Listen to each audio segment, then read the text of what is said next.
Welcome everyone to Plastic Cards Podcast. Today we have the pleasure of chatting with Russell Quinn. He is a prolific indie developer based in LA. He's running False Vacuum Games. He's worked on the Pickle Index, Silent History, and creating the upcoming game Linda Joan. So Russell, thanks for being on the show. Glad you could be here. Hey, thank you for having me. Awesome. So I got a ton of questions for you, and I want to get into, before we kind of dive into some of the stuff you've worked on are currently working on, I want to get a sense of your history and kind of where you've been, how you got into game development and some of your early years starting that, and where it brought you to where you are now. I've done a bunch of things, I guess. And I guess it all starts from my father died a couple of months before I was born. And he was a computer programmer in the punch card days. Gotcha. So back in the UK where I'm from, and back in the 70s, he was working on like mainframes and things. He died very suddenly from leukemia when he was 26, and when my mother was pregnant with me. And then in like the early 80s in the UK, and I was growing up in like a small town in suburbia, and my mum wanted to like pass on a memory from my dad, and so she bought a very early BBC computer. Like the British Broadcasting Corporation made this like small home computer, and she bought that as a way of passing on something from my dad. And so I just grew up like learning how to program. Like back then it was just like a flashing cursor on a black screen, and there wasn't much else to do on it. So Yeah. I learned how to program. And then I studied computer science at university in Cardiff in Wales. And then actually my first job was in the games industry. So in like the year 2000, I got a job working for a small company in Bristol in the UK that was making the games development tools for various games consoles.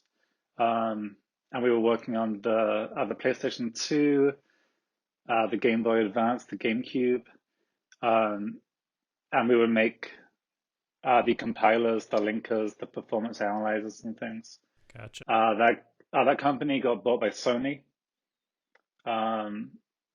and then in 2005 I left, and then this is where it starts to take a stranger route. And then I ended up leaving the UK and moving to live in Copenhagen. And I started a print design company with a Danish friend. And we were doing things like record covers for local bands, some print advertising campaigns. We did some stop motion music videos. And I kind of stepped away from programming for a while. And then in like a couple of years after that, then we pivoted that company into a digital agency, and started working mainly on websites, but other digital things too. And then eventually the company grew to about 15 people. We opened a foreign office in Zurich in Switzerland. And then I ended up just like burning out of that scene. Like the company was doing well, but it had kind of moved away from what I wanted to be working on. Like we were mainly doing like advertising campaigns and things, which was fun for a while, but they didn't feel that personal to me. Gotcha. And so I left that company in 2009, right when the iPhone was coming out.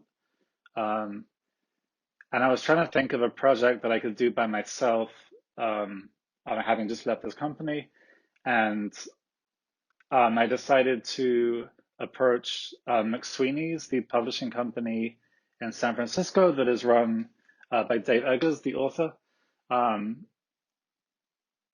And I approached them to see if they wanted to make an app.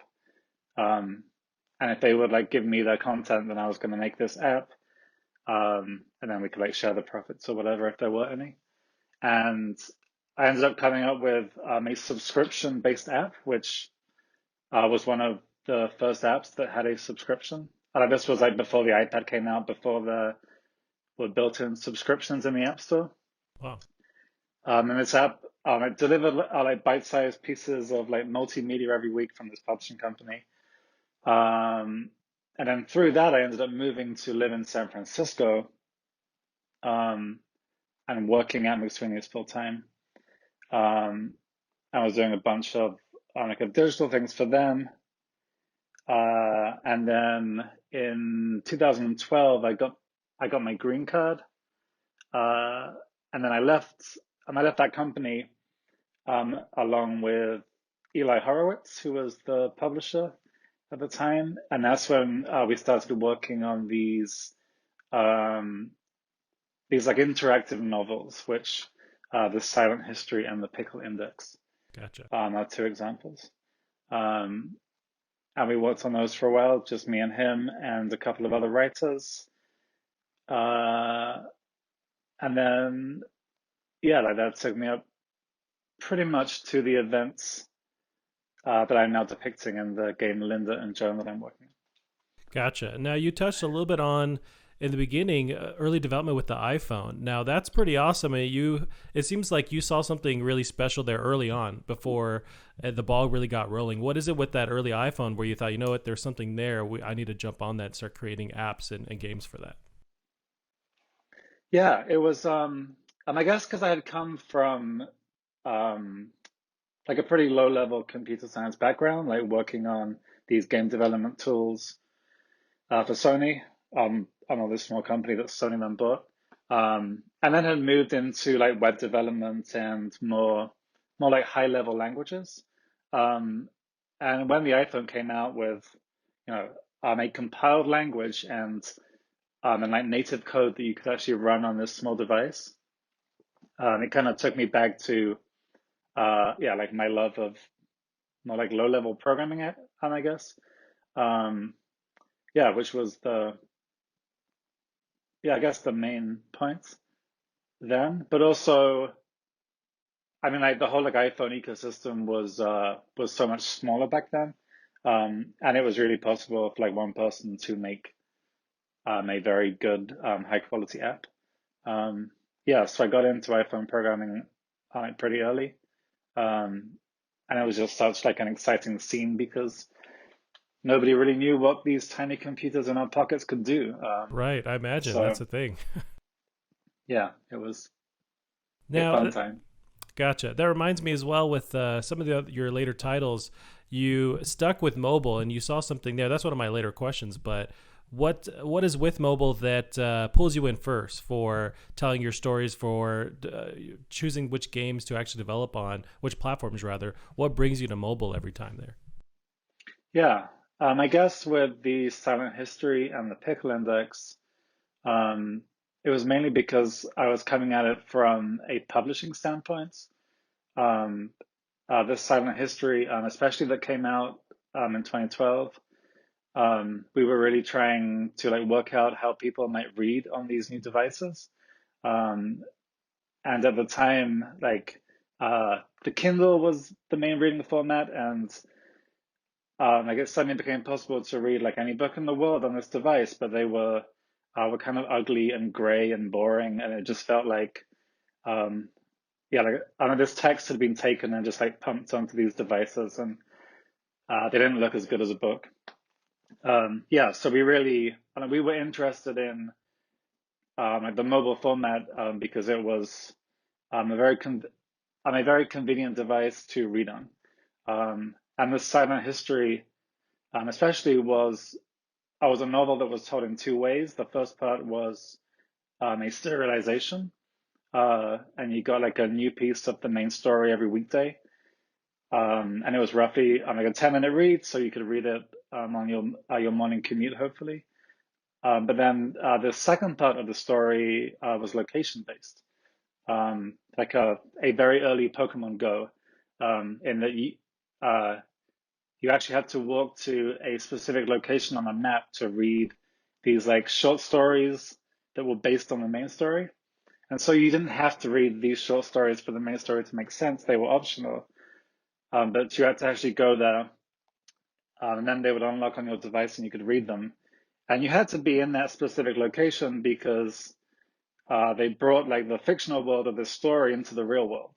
And so there might be like a story about like a fight and some people climbing over a fence and like spilling out and like I'm like rolling in and denting a red door. And like you would see all these things from that location because the author had like included real things. So What a great yeah, so idea. You guys are really yeah, ahead of it the was a time fun where you're thing. trying to merge, the use of these real world environments and really just kind of jumping on the fact that with the iPhone, with these mobile devices, you're taking advantage of all the different abilities it has with geotagging or just locating where the player is. I mean, you're really kind of using all those tools, all those abilities to the furthest Right. extent. Yeah. It was definitely one of the early examples um of people using like those like hardware features in the device to tell a story. Yeah. Nice. That's awesome. Yeah, I was looking through your backlog, your bio on your website. I mean, you've been around the block for sure. It seems like you've dabbled in a lot of different things. It's pretty daunting to read through that. It's pretty awesome. But now, so as far as like the indie scene, what is your first experience kind of dabbling in that and entering that indie scene? Would you say you're in there, or are you kind of on the outside of it? What's your experience so far with like the indie development scene? Yeah, I definitely feel on the outside. So yeah, like my previous projects were, like as I said, more like interactive novels, like interactive storytelling. Yeah, they were not built in a game engine. They were only 2D things. Um, and my entire community was really from like the publishing world. It was like other writers that I was working with. I've done like freelance work over on the last 5 years too, which is mainly working with artists and writers on their projects. I've done like museum installations and like other apps and things for artists. And so I haven't actually worked like directly in the tech world for a while. Um, and so this new game, Linda and Joan, is the first game that I have done. I'm in Unity, like in a game engine. It's the first time that I have worked in 3D. And so I did not come from this place of having a strong network in the indie game community. Gotcha. Now, I guess you've always had a passion for this, but what made you first gravitate towards story-driven games and telling that story first rather than another kind of experience, that doesn't focus on that? You seem really story-driven, narrative-driven with all your different kind of titles that you're working on. Yeah, I guess it came, yeah, from back in my publishing days when in like this dawn of these new like mobile devices, like the iPhone, the iPad, and just phones and tablets in general. Um, but there was a real scene, and I was living in San Francisco at the time, and then there were a lot of like technology companies were trying to push the technology first, and so there were a bunch of new like storytelling platforms coming out, which had a bunch of like generic features, and they were trying to find writers to then like shoehorn their story into them, and it never seemed to work. And then I was like another approach where it seems like authors would like come up with ideas and would write the story first, and then would try and find a developer to work with and like backfit the story into the technology. Um, and then myself and Eli Horowitz, my friends that I worked with on that previous, sorry, on those previous projects, um, like we really built those side by side. And so, like I would work on the technology, he would work on the story, but we were constantly talking, and the things that we wanted to do would inform the story directly. Um, and so I really got into like the swing of like the equal importance of how those things should be developed at the same time. Um, and then I hadn't really played a lot on like a lot of games for a while. There was like a period from maybe like 2005 to like 2010, 11, and I wasn't really playing many games. And then as like the indie game scene started to have a new wind, a new life, then I was starting to find, I'm like all of the classic games, like Gone Home, and Kentucky Route Zero, and these things.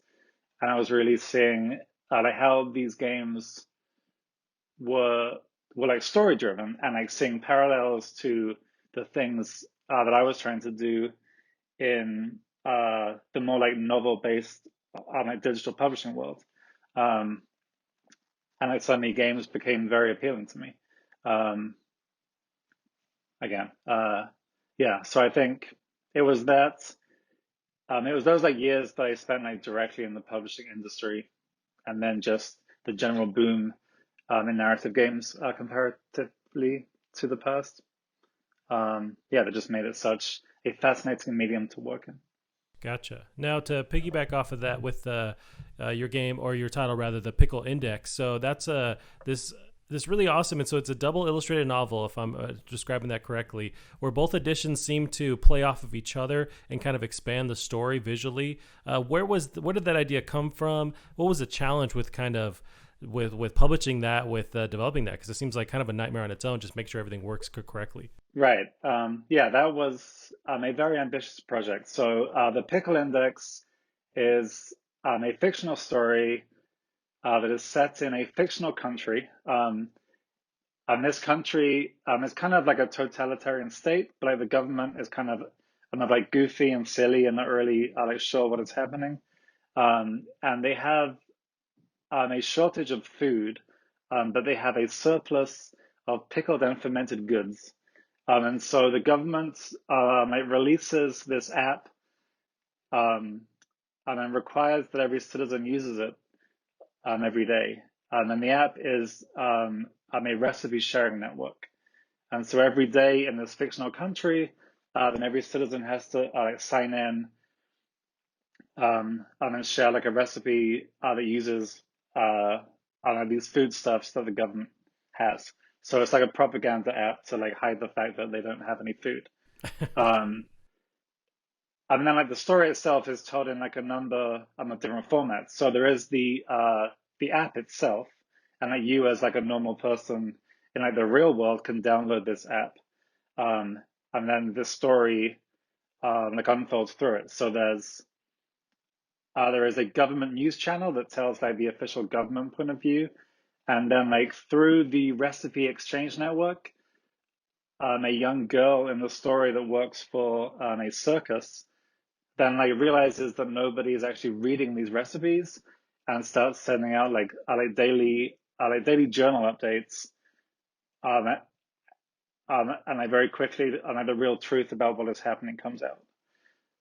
And so that is the app, which is like one like standalone experience that you can do. But then also, as you mentioned, then we decided to print actual books too. So you could choose like the inside out version or the outside in version. Like the app was that the app actually made you a citizen like in this fictional country. And the book was a book that like you read like in the way that you would read a normal book. Um, and then the special thing about the book, as you mentioned too, was that it came like in two books in the slipcase. So whereas the app was telling the government side and this young girl's side, then the printed format had like one book for the government and one book for the girl, and the story bounced like back and forth. So you would read like chapter one in the first book, then chapter one in the second book, then chapter two. Um, and each chapter had like a full spread illustration, um, which would like tessellate, would like join up with the book from the second book. Yeah. So there was a lot going on. If you go to the website for the Pickle Index, then it has like photos of all these things and like explains how it all works.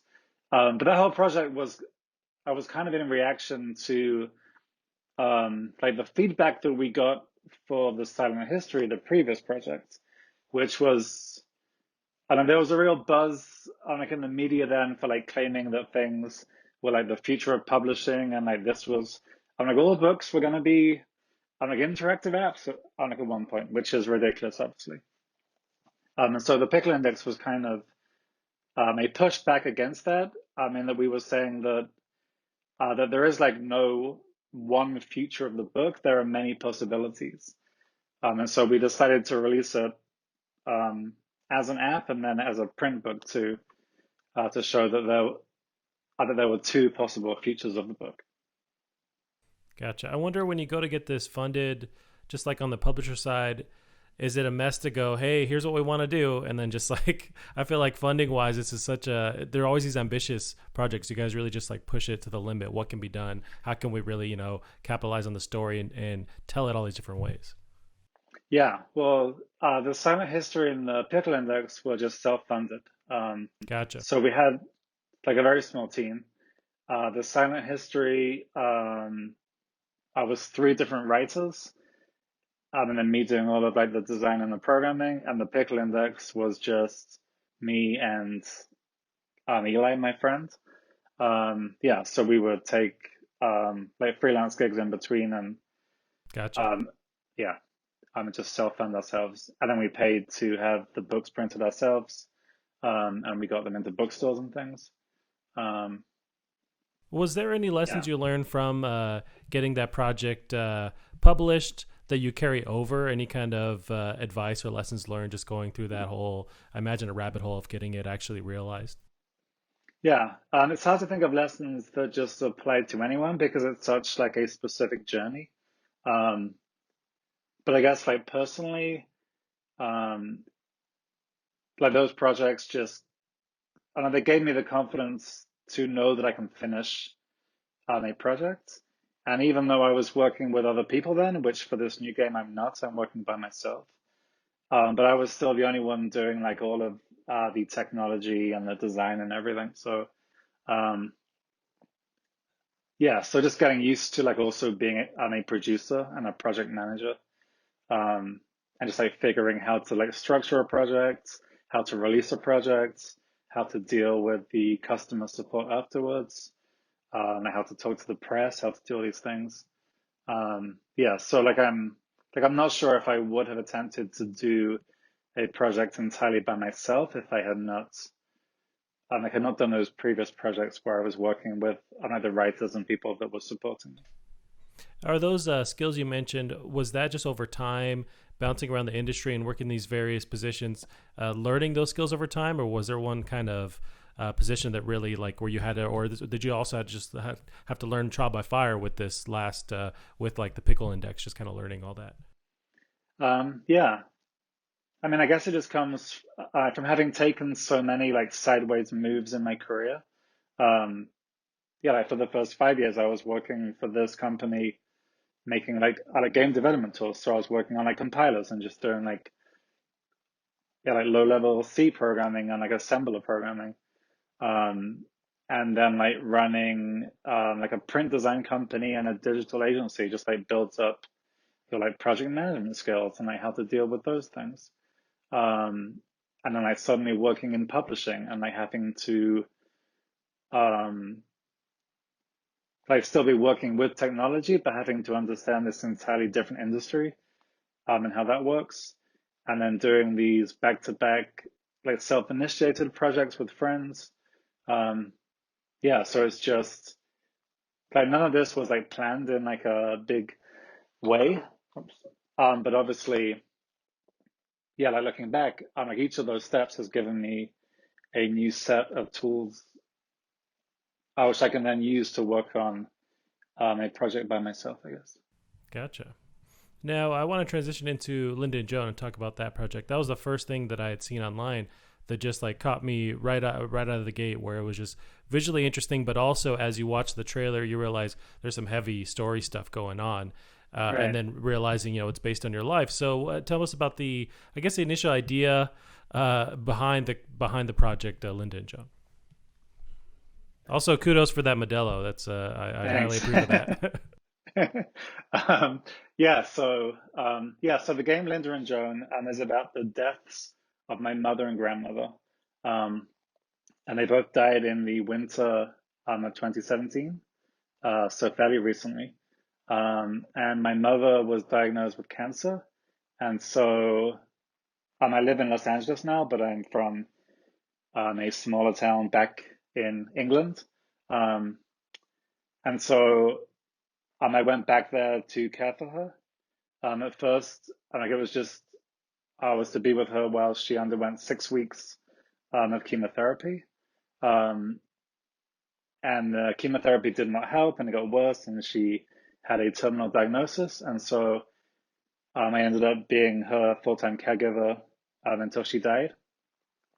And then a couple of weeks after she died, then my grandmother, my mother's mother, like fell in her house and broke her hip, and then she died during surgery. And so I suddenly had like a second funeral to deal with, a second house to clear. And then like all in all, I was back in like my hometown in England for like almost a year. And I wasn't working during that time, obviously. I'm an only child, and like as I mentioned at the start of this, my dad died before I was born. Yeah, like all of my other grandparents had died. I have a couple of cousins, but really I was just like there, like on my own. And I hadn't lived in my hometown since like 1997. Um, yeah, so just like imagine being like, ripped out of your life, and back in your like childhood house, and like caring for like a parent who is dying.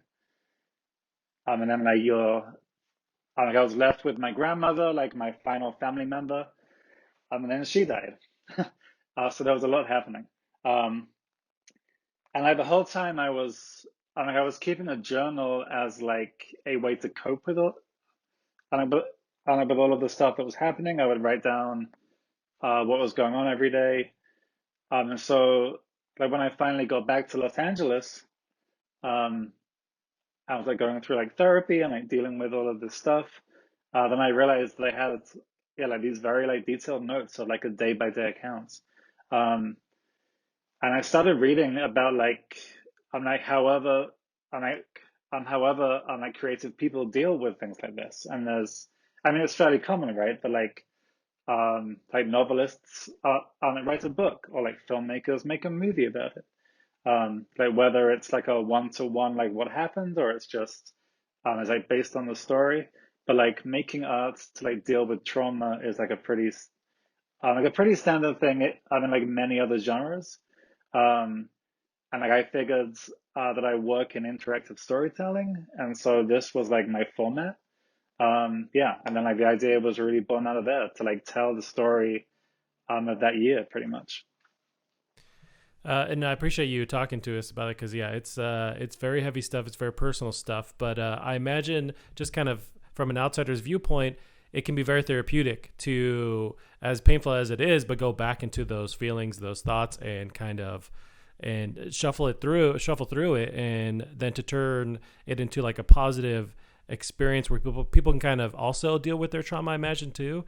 Right. It's just such a awesome idea, but painful at the same time. Yeah. Yeah, there's like therapeutic aspects for me. But also like the ultimate hope is, yeah, that it can be like a tool that other people can use. Like either people that have gone through a similar thing, can play to not feel so alone, or just anyone. Like a lot happened to me, and my family in like one year, but like these things, will happen to everybody, and like some format, at some time, right? And so it's also like a tool to um, like be prepared for these things to happen. And it's not that common in gaming, but like the tragic memoir like genre novels is like very popular, right? Like people love reading like sad books about sad things that happen to people, and like it gives you a lot of like understanding and like empathy about um yeah, like what it's like to go through a thing like this, and you learn from it. And so I think that the like making an interactive experience just gives that like even more depth, and like there's so much that you can do with it. And now, what's at one point did you decide? Because I imagine you could have gone different routes as far as like artistically how to kind of lay out the story and dig into it. When did you decide that you wanted it to be more of an interactive experience? Yeah. Yeah, I guess it came from a number of different things. Like I remember when I was caring for, like when I was caring for my mother, in like the days, like when things weren't really changing, but like every day there are so many tasks that you have to do when you're caring for somebody to just like keep them feeling comfortable and like responding to their needs. And like some of those needs are very basic. It's just it's like being fed or like having a drink or like giving somebody their medication or talking to them. Um, and I just remember it feeling like a Tamagotchi in like many senses. Like it was like unbelievably sad, like on one hand, but also like caregiving by yourself is kind of boring, right? And like, there's so many hours that you're just like sat there, and you kind of always have to be like ready to like help the person. And so it's difficult to go and do like something else because you're like distracted by the possibility of being needed. But also it's boring, and like you're sat around it, and it becomes this like mechanical process.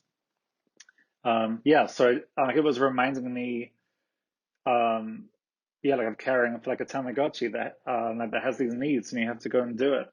Um, and like in fact, I think like one night I wrote like a short story just like by myself because I was trying to like cope with all of this stuff that was happening. And it was about like a person that was like making a game that was like based on a Tamagotchi about like a family member. Um, yeah, so um, like there were so many different things that kind of that kind of built up to this. That like when I got back to Los Angeles and like this idea came into my head, it felt like the idea had been born already, um, and it didn't feel like there was anything else that I could work on at that point. Um, so yeah, it just made sense to me. So with this project, did you have any internal resistance whether to like should I keep this event private? Should I lean into it? And kind of was there any I guess fear with just emotionally personally digging into it rather because I think it's also a natural thing for everyday people to kind of try and lock it away. It's not healthy at all to do, right? But they'll try and Right. separate. But you said you know what? Let's actually kind of let's focus on this. Yeah. Yeah, that's a great question. So I think there were a number of factors. Like, the first one was that I was going through this like all by myself.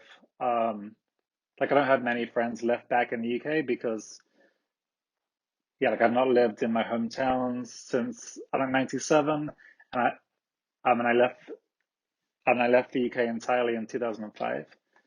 And so like all my friends are in like California. And then my wife was still in California. I know she had to work. She had to keep things running here. And so I was very alone. Like I was very alone with this, and like the only two people that like knew this story really were like my mother and grandmother, who then died. And so like having all of this story like inside me, like nobody that I knew and cared about from like my normal life has shared with me was like a big motivation to like tell it, right? Like obviously I've like talked with like my friends and my wife and like I've gone through all this stuff. But it's very hard to like communicate. And so I wanted to like tell it in a much more engaging way. And then like you quickly realize that like it's such like a personal story, but it's so many like universal themes that yeah that it's appealing to everyone who wants to understand what that process is like.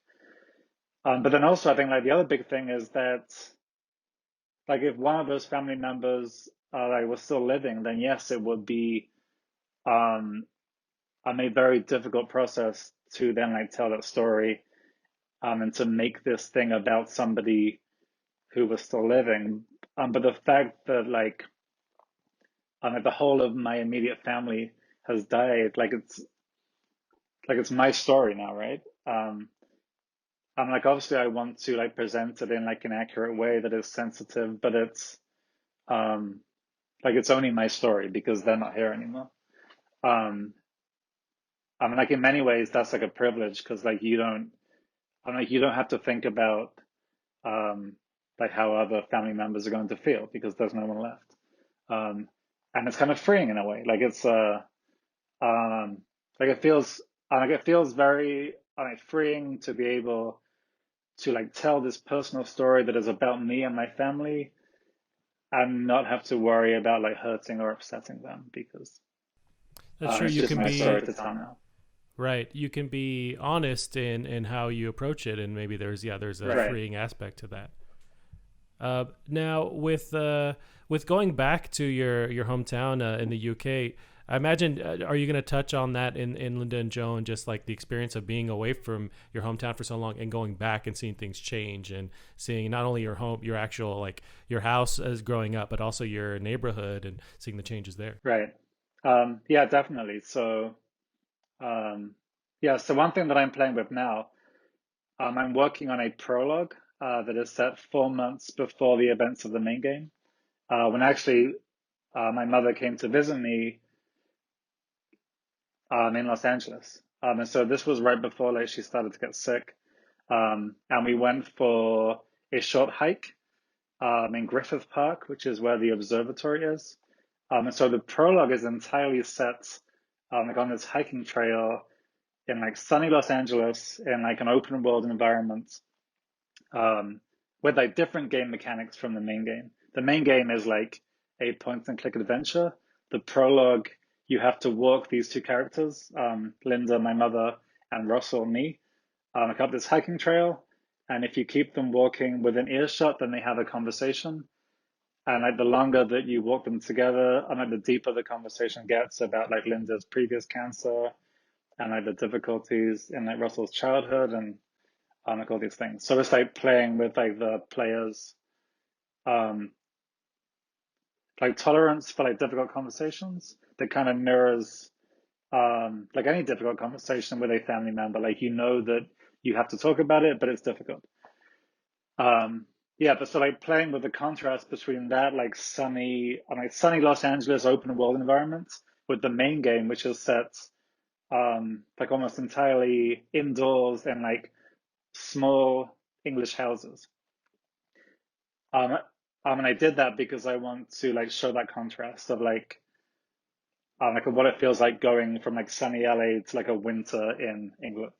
And like my like childhood home, I was like a 3 bedroom house, but was 800 square feet in total.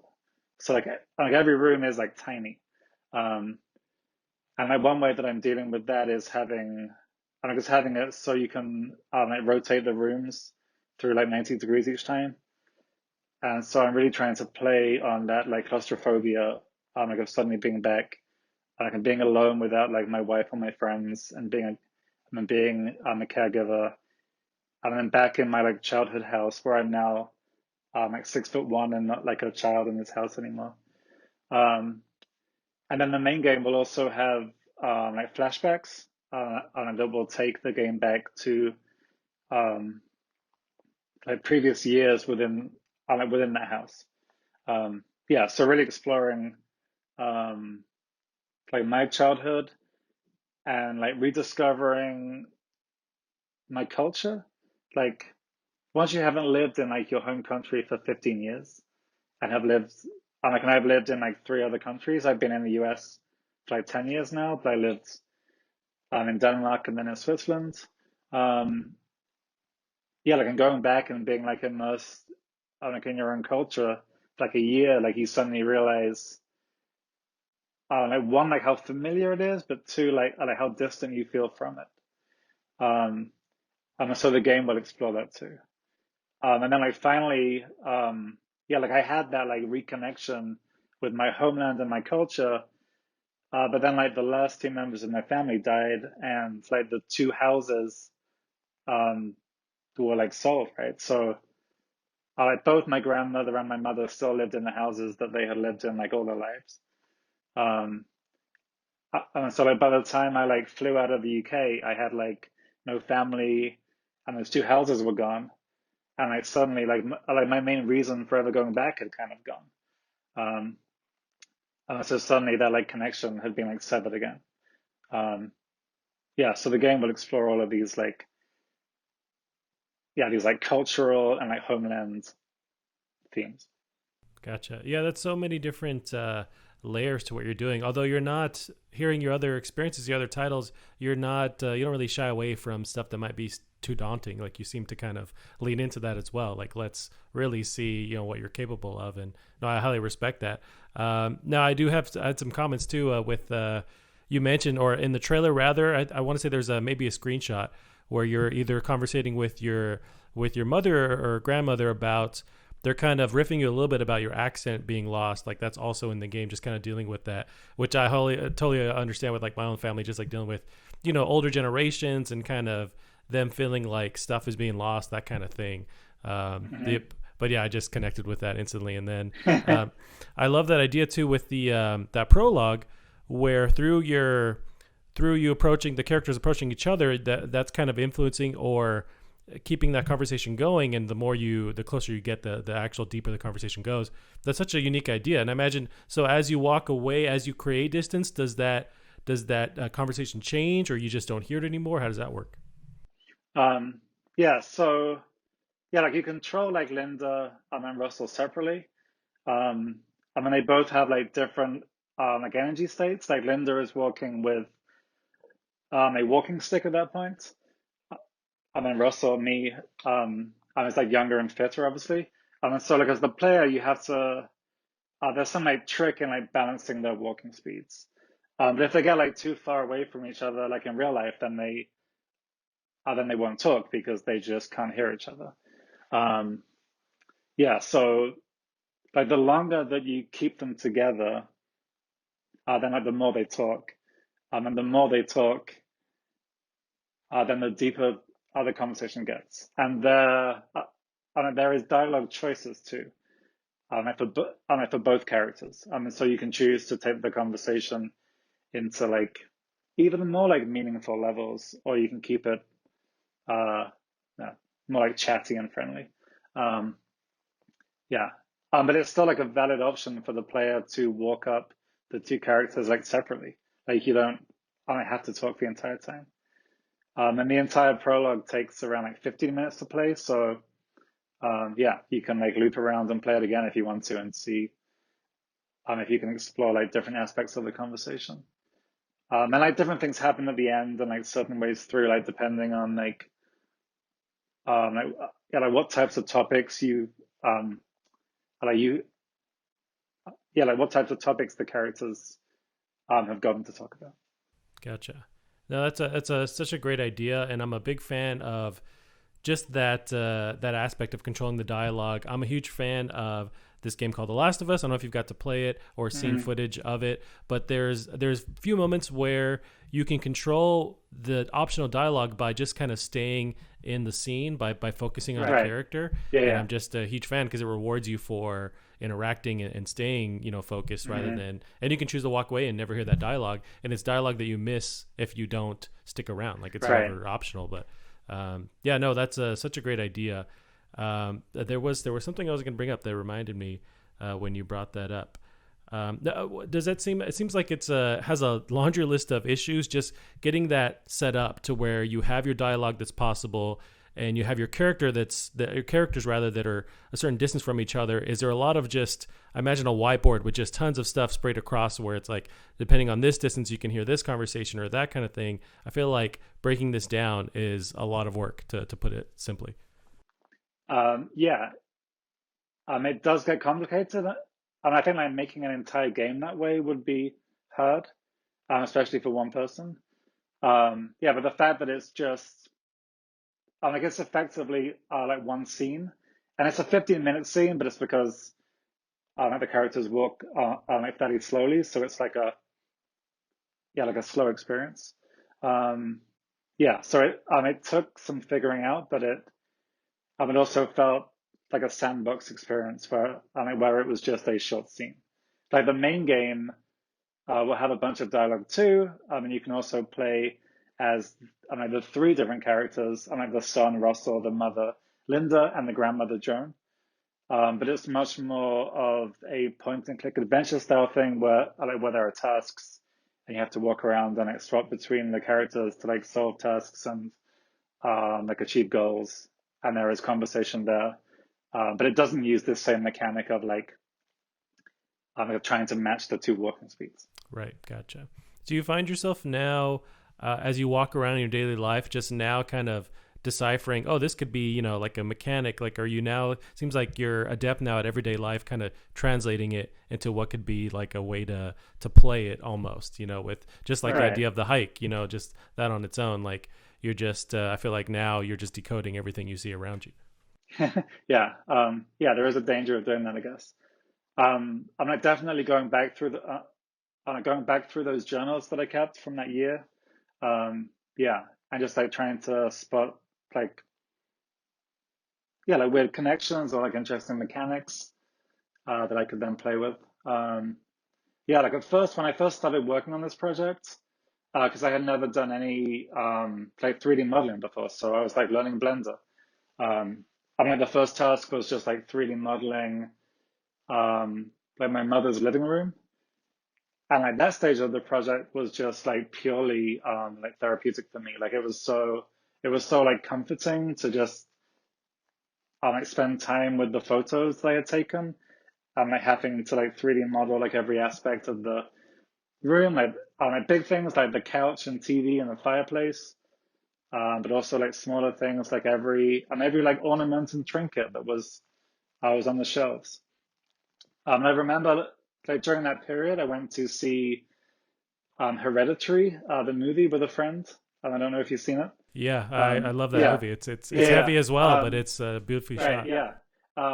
Yeah, so like the opening scene, no spoilers because it happens very quickly, but like the mother died. And like my friend that I was with was like, um, I didn't realize that that would be the topic and was like, are you okay here? But actually, um, like the daughter of the mother, like in that movie, is like a modeler, right? Like in real life, like makes these like miniature, like theater sets, and like she seems to be coping with like her mother's death by like modeling, like the hospice and like all of these scenes in like real life from like from those like last days. Um, like in seeing like somebody else was like coping in the same way that I was doing, was like so comforting. And I felt, like so seen. Uh, yeah, so kind of like a weird way from this like horror movie. Um, Right. yeah, I mean there was a lot of like parallels from like I was like yeah, like it is. It's like a valid experience to like deal with grief through like modeling like aspects of like the last days of the person's life. Yeah, there Yeah, is there's an argument or I guess a conversation for just kind of leaning into feelings you would have that are painful, but they can set you free. So whether it's kind of remodeling in your mind, a childhood home that somebody used to live in, those can be painful. But yeah, the longer you just lean in, for lack of a better term, it can be therapeutic. It can actually help you, even though it's the first right. reaction to that is painful.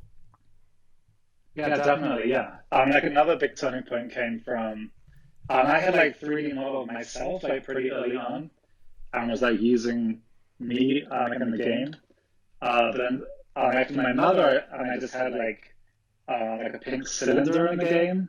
It felt like I knew that like modeling her and putting her in the game would like suddenly make things feel more real, Mm. and I was kind of scared of doing that.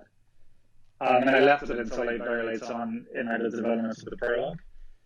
But actually, surprisingly, like as soon as I did, then it was fine. Like it, because I realized that it wasn't her. Like it's a model. Like it's not her. And I very quickly just felt um, like actors on a stage. Like it was my story, but I was like controlling uh, these like avatars, these actors. Um, and even though the story is like very closely based on my real life, like yeah, it's not us. I guess these characters, it's these models. Um, yeah, so that was like a big turning point when my fears for how weird I would feel were not true, and it was fine. Gotcha.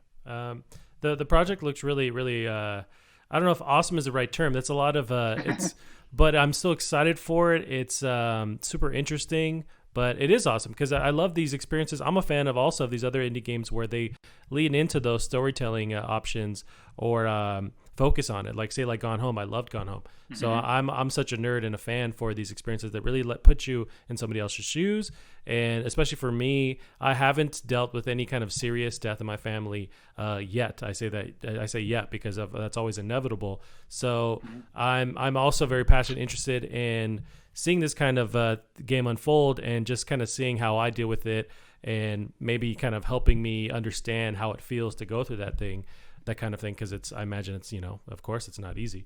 But Right. yeah, so I'm also very, very interested in this project for sure. Neat. Um, yeah, thank you for saying so. Yeah, so I did have some other kind of closing questions here. Some of them are on the indie dev scene, but also really with with publishing on mobile. I think I wanted to kind of touch on a little bit. Did you have any, I guess, any advice for stuff you've learned with the hurdles it comes to actually releasing a game, things you would have wish you would have known beforehand that you kind of experienced through the process? Yeah, well, I still feel like very new to the indie game scene in general because like the previous projects were these like interactive novels and they came out like on the App Store. Like a lot of like the promotion and press we did was through like the publishing media. So it was like the audience that we were targeting were book readers um, who did not like ebooks, but were interested in like a quality like custom designed interactive novel experience. And so this project has like shifted. Like this is like a game, right? So it's like my marketing, my like press has to shift. Um, but this is coming out for iPhone, for iOS, but it's also coming out for Mac OS and for Windows. Um, and the prologue will target those three platforms at first. Um, yeah, and the desktop versions will be through Steam. Um, yeah, so there's a lot of new things that I'm learning, and like a lot of the things, like like my previous knowledge and like skills in like doing this stuff, um, are not so relevant now, and so I have a lot to learn too. Gotcha.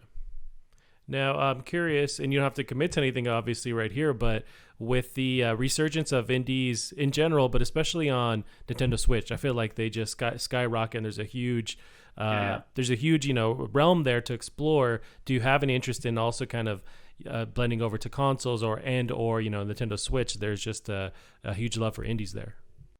yeah, and I would love for yeah, like for the main game to be as like available on like as many platforms as possible.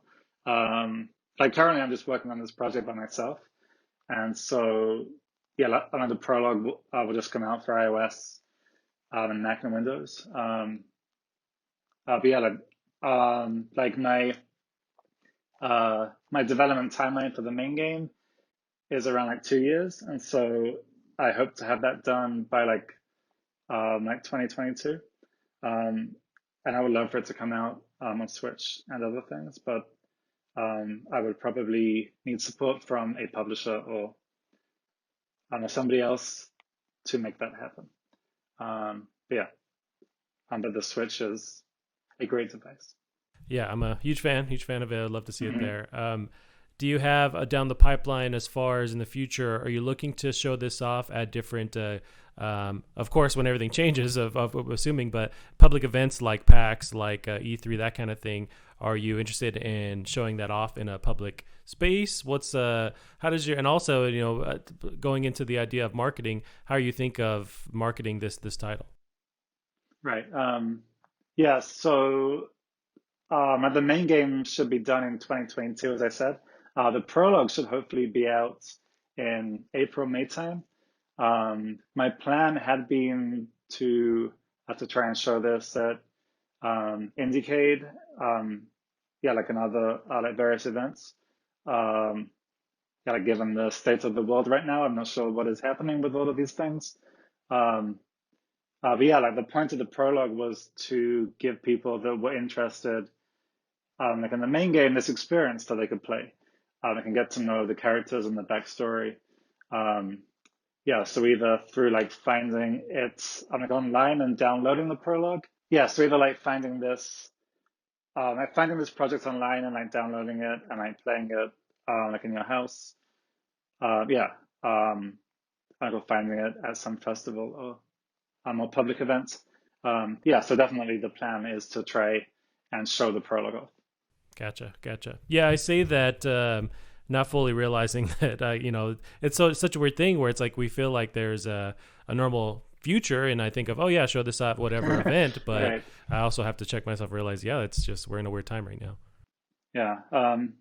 Yeah, so I have been talking to a few publishers about like working with me on the main game. Nice. Yeah, and like since all of this has happened and GDC was cancelled, and I mean, all conversations are on hold right now. So Gotcha. That's yeah, very disappointing.